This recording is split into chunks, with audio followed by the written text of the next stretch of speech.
Hello বন্ধুরা, welcome back to my YouTube channel. তোমরা যারা 2024 সালে উচ্চ মাধ্যমিক পরীক্ষার্থী আছো, তোমাদের ইতিহাস পরীক্ষার জন্য এই প্রশ্নগুলি খুবই গুরুত্বপূর্ণ। এই প্রশ্নগুলো দেখে গেলেই তোমরা অবশ্যই পরীক্ষায় কমন পাবে, তাই ভিডিওটি প্রথম থেকে শেষ পর্যন্ত অবশ্যই দেখবে।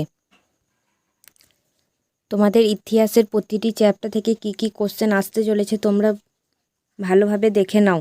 অতীতকে স্মরণ সাজেশন থেকে আসতে চলেছে ইতিহাস রচনায় স্মৃতিকথার গুরুত্ব কী এবং পেশাদারি শাখা হিসাবে সংক্ষেপ ইতিহাসের গুরুত্ব সংক্ষেপে ব্যাখ্যা করো।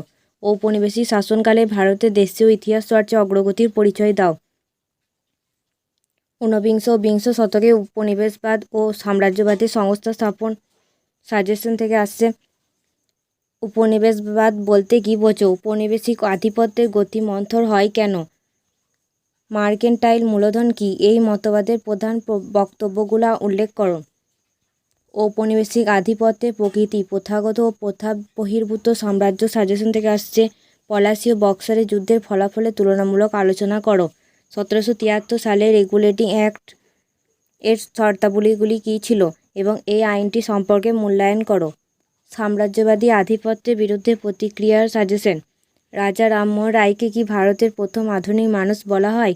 শিক্ষা সংস্কার ও শিক্ষার প্রসার, ঈশ্বরচন্দ্র বিদ্যাসাগরের অবদান আলোচনা করো। ঔপনিবেশিক ভারতের শাসন সাজেশন। রাওলাট আইনের প্রধান শর্তগুলি কী কী ছিল? এই আইনের বিরুদ্ধে ভারতীয়দের সেই সময় প্রাথমিক প্রতিক্রিয়া কী ছিল? 1929 সালে মিরাট ষড়যন্ত্রের মামলাটি প্রেক্ষাপটটি বিস্তারিতভাবে আলোচনা করো। এই মামলাটির শেষ পরিণতি কী ঘটেছিল? দ্বিতীয় বিশ্বযুদ্ধ এবং উপনিবেশ সমূহ সাজেশন। ক্রিপস মিশনের প্রভাবগুলো বিস্তারিতভাবে আলোচনা করো এবং এই মিশনটির ব্যর্থতার কারণগুলি ব্যাখ্যা করো। ভারত ছাড়ো আন্দোলনে সরকারি দমননীতি কী রকম ছিল এবং এই আন্দোলনের ব্যর্থতার কারণ কী? ঠান্ডা লড়াইয়ের যুগ। বার্লিন অবরোধ বা বার্লিন সংকট কীভাবে রুশ মার্কিন সম্পর্ককে প্রভাবিত করেছিল?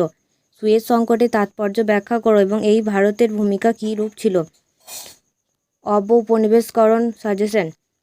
দ্বিতীয় বিশ্বযুদ্ধের পরবর্তীকালে বিশ্ব ব্যবস্থায় উপনিবেশীকরণে কী কী প্রভাব লক্ষ্য করা যায়? পাকিস্তানের বিভাজন ও পৃথক বাংলাদেশের উত্থানের প্রেক্ষাপট বিস্তারিতভাবে আলোচনা করো। আশা করি ভিডিওটি ভালো লাগলো অবশ্যই লাইক কমেন্ট শেয়ার করবে এবং আমার চ্যানেলটি অবশ্যই সাবস্ক্রাইব করবে।